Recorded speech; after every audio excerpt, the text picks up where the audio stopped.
What is up, Insaners, and welcome to another video of the Fantasy Premier League 2021-22 season. We're just moments away from the biggest double game week of the season, guys. It's game week 36 time, and we're here to provide you with some last minute tips that should help you finalize your transfers for this week.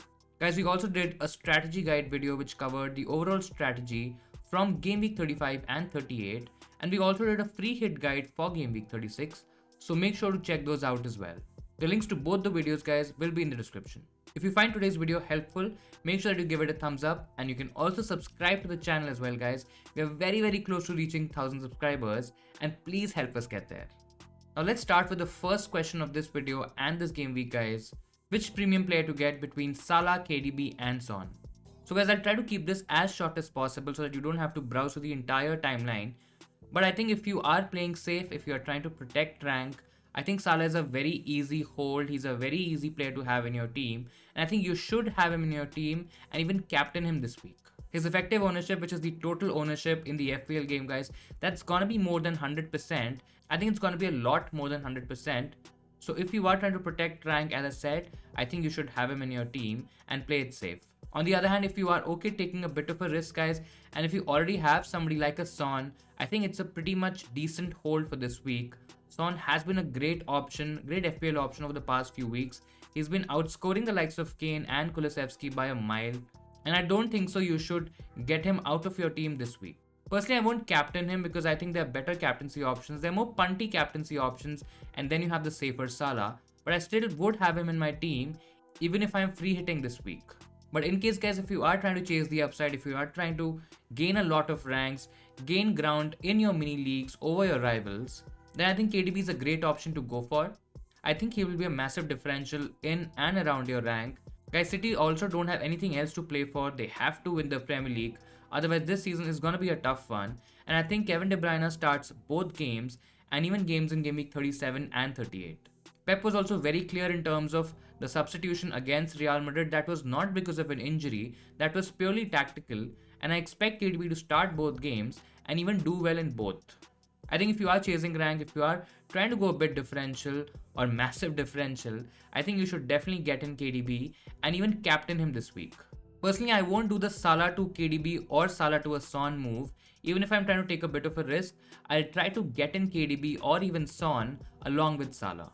But in case if you don't have any other options, then absolutely go for it. I think there is a lot to lose with that Salah pick, with a lot of people captaining Salah, but that's the risk you take trying to gain more ranks. Now coming to the KDB and Son switch, I personally won't do the KDB to Son switch. I think he's a perfect hold. I might not even do the Son to KDB switch for a -4 or even a -8. Again, totally depends on your chip strategy if you have a free hit available, but I think retaining KDB ahead of Son, at least for this week, makes a lot more sense. You can always go back to Son in game week 37 and 38 when fixtures for Tottenham look really good, and Son is a great captaincy option as well. Now let's talk about the next question, guys. What to do with Chelsea players this week? Now I'm assuming most of the managers would have maybe a double up in defense or an attack, or maybe have one player from each position from Chelsea. Now if you have the likes of James and Alonso, guys, I think they're perfect holds this week. Maybe if you want to get in a cheaper player, get in a cheaper defender, and then probably upgrade your midfielder to maybe a Son, maybe a KDB, maybe make certain upgrades among your forward line guys, maybe get to a Richarlison, maybe a Watkins, then maybe you take out James. I still feel Alonso is the better option to hold for this week and beyond. I think he's probably going to play both games. Yes, there is a possibility of him getting maybe lesser minutes in the Leeds game as well, but I generally think Alonso is a slightly better option with the injury problems to James.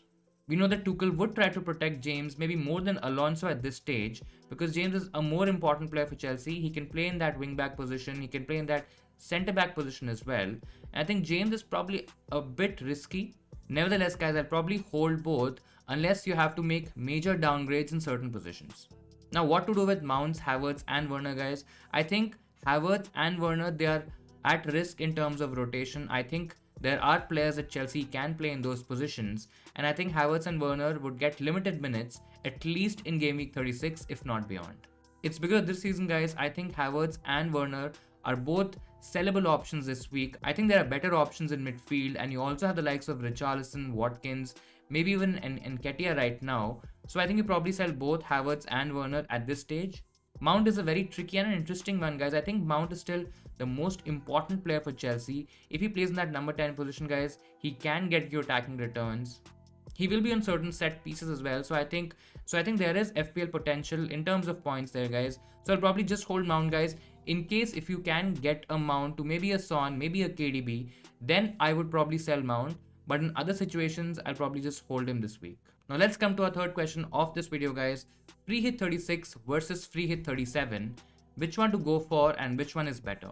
Now it totally depends on your team, and it is in fact very team dependent, guys. If you don't have any players from the likes of Everton, Aston Villa, maybe Leicester City as well, I think you should probably free hit in 37.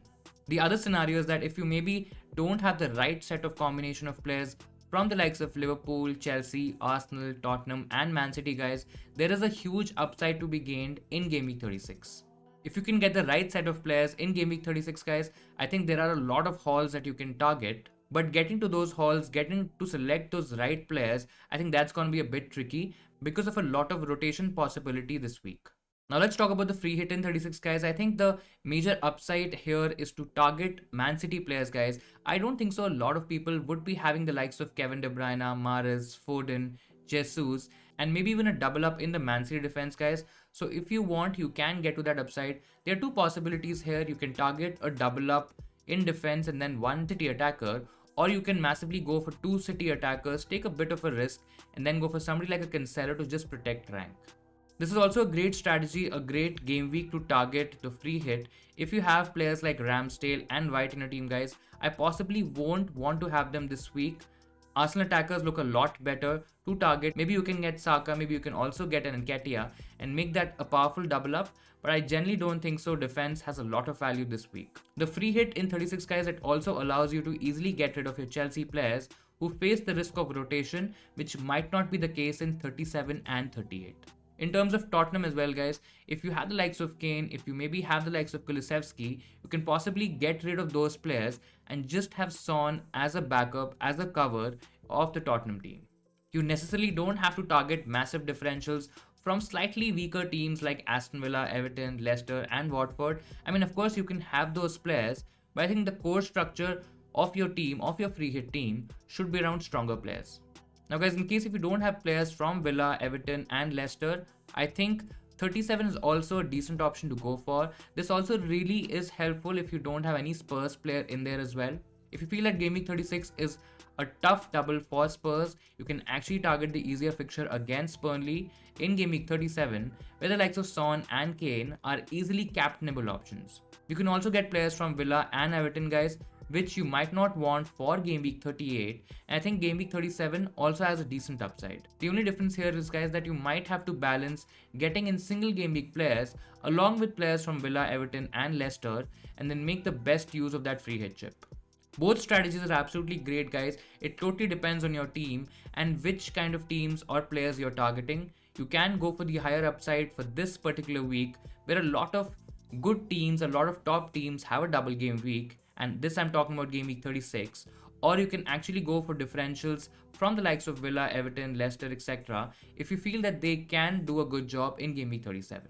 I personally like the free hit in 36 because you're targeting better teams and better players, and I think for my own team that's a better strategy, but then it totally depends on your team at the end of the day. Now let's get to the next question, guys.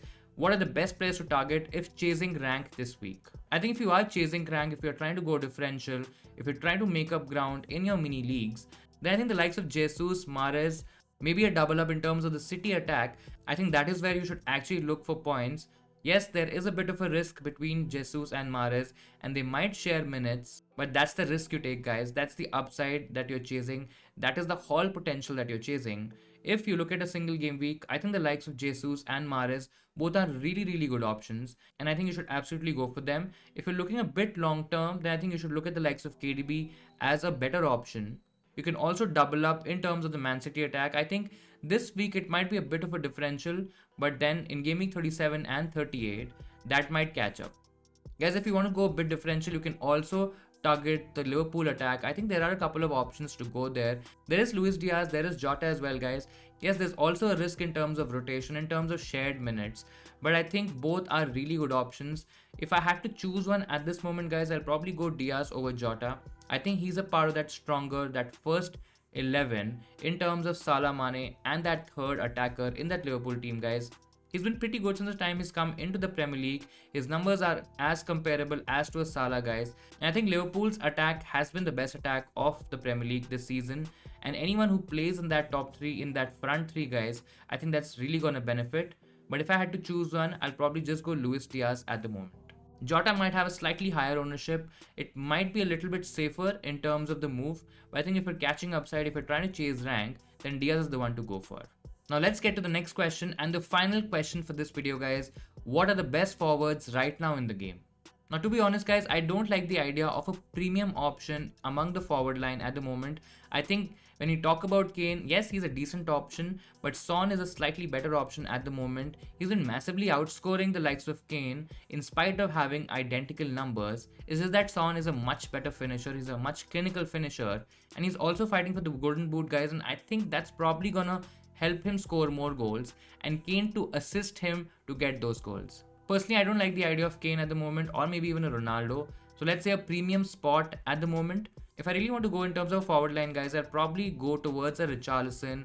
I think Everton have decent fixtures in 36 and 37, and making use of those fixtures, especially when Everton are fighting in that relegation battle. They are in that relegation zone at the moment, and I think Richarlison being on penalties, being the major attacker, the primary attacker of that team, guys, I think that really calls for a lot of FPL points, and I think he's a great bet to go for. I personally feel he's a better option than somebody like a Watkins at the moment. Aston Villa don't have a lot of motivation left for the season. They're not really playing for anything, to be honest, whereas Everton would want to keep their status in that Premier League, would want to keep themselves in the Premier League, and I think Richarlison over Watkins is a better pick. In case if you want to go differential and if you don't have the likes of a Coutinho, for example, then maybe Watkins can be looked at, but I would always prefer Richarlison for this moment. Now, in case if you don't have money for a Richarlison, guys, you can also go for an Nketiah or a Dennis. I think both are really good options. If you have your bench boost available, especially, I think Dennis is a great option to go for. In case if you are looking for a slightly long-term option who gives you a good double in game week 36, and you can also play him in 37 and 38, guys, I think Nketiah is a really good option to go for. The recent comments that Arteta made in the press, I think those bode really well for Nketiah. I'm not sure whether Lacazette is gonna get a start. I think Lacazette is definitely leaving at the end of the season, and Nketiah should get majority starts. Yes, he is probably prone to a substitution. He might get substituted, but I think he's gonna be the main man. He's gonna be that number 9 player for Arsenal, guys. I think he gives a different dynamic to that Arsenal team. A lot of energy, a lot of running, a lot of pressing as well. And I think if I have to choose one option, a cheaper option, Nketiah has to be the best one right now. In terms of other options, guys, I probably won't look at a Pookie right now because I don't think so Norwich have a lot of motivation to play. They're definitely relegated from the Premier League. I'm not sure whether they're going to score goals or how they're going to react to that. And I think they're just better options in Nketiah or maybe even a Dennis at the moment. So guys, that'll be all from my side. I hope I was able to give you some clarity in terms of your final moves and teams for the Double Game Week 36. Do smash that like button if you enjoyed today's video. Please don't forget to subscribe to the channel as well, guys. Now we'll be back for the deadline stream, guys. It's gonna be a major one, a massive one. We're probably gonna be live for about 3 hours. So do join us for all that fun, guys. Thank you for watching, and I'll see you in Saners next time.